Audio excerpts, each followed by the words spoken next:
Je suis ici dans mon fichier topo. Maintenant, je vais fermer ce fichier-là, bien sûr, l'enregistrer. Et ici, je suis dans un fichier vierge.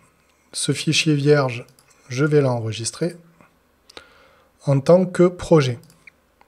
Donc ici, je vais venir et je vais créer mon dossier projet.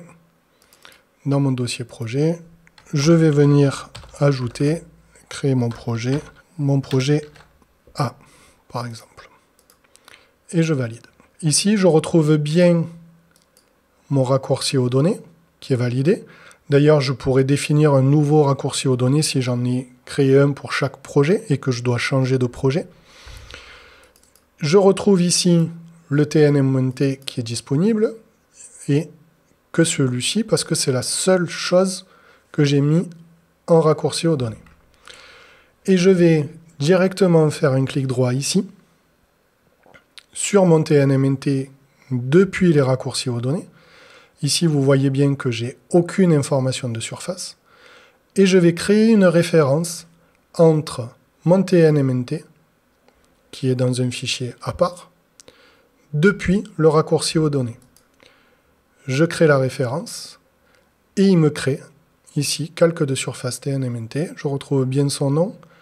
Je peux choisir, ici, le style que je veux visualiser. Alors ici, je n'ai pas les styles que j'ai créés tout à l'heure parce que je suis dans un nouveau fichier. Je fais OK. Et maintenant, ici, ma surface, c'est bien créé. Mon TNMNT apparaît et j'ai ce petit icône qui me montre qu'il est en raccourci aux données, qu'il ne fait pas partie intégralement du fichier. Si je fais un double clic, je retrouve ici ma surface, qui est bien une surface triangulée, qui est bien nommée TNMNT, mais qui est en raccourci.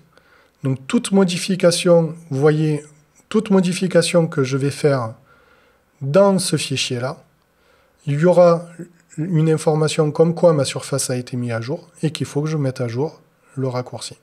Et ici, bien sûr, je peux intégrer ou ouvrir un dessin source. Donc si je fais ouvrir le dessin source, j'ouvre ici le dessin de mon MNT directement, ce qui me permettra de faire ma modification pour ensuite le visualiser ici.